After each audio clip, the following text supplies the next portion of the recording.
One of the great mistakes is to judge policies and programs by their intentions rather than their results. We all know a famous road that is paved with good intentions.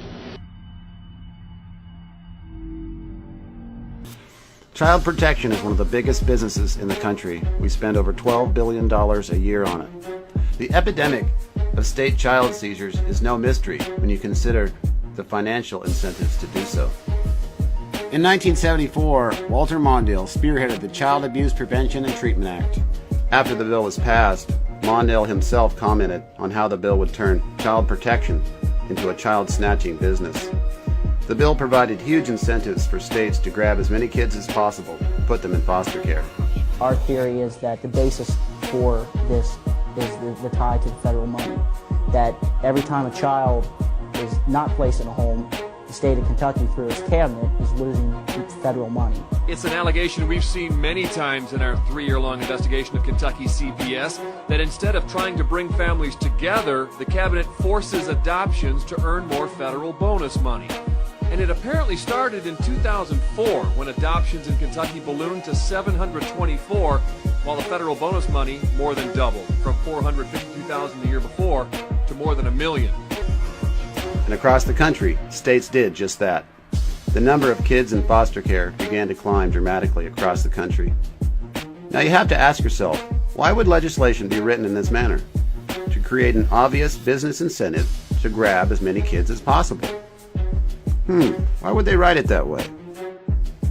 In 1997, President Clinton passed the Adoption and Safe Families Act, a heartwarming piece of legislation.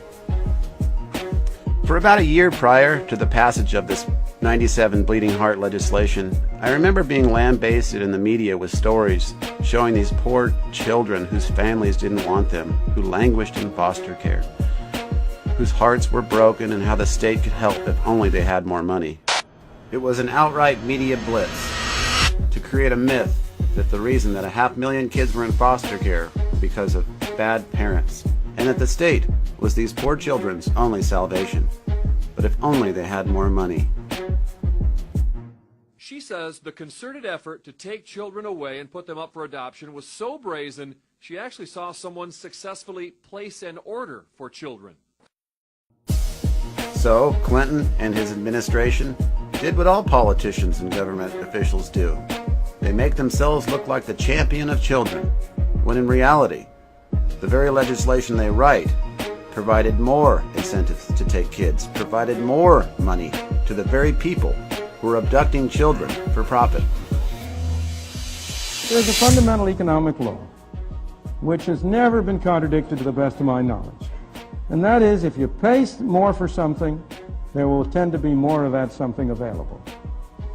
If the amount you're willing to pay for anything goes up, somehow or other, somebody will supply more of that thing.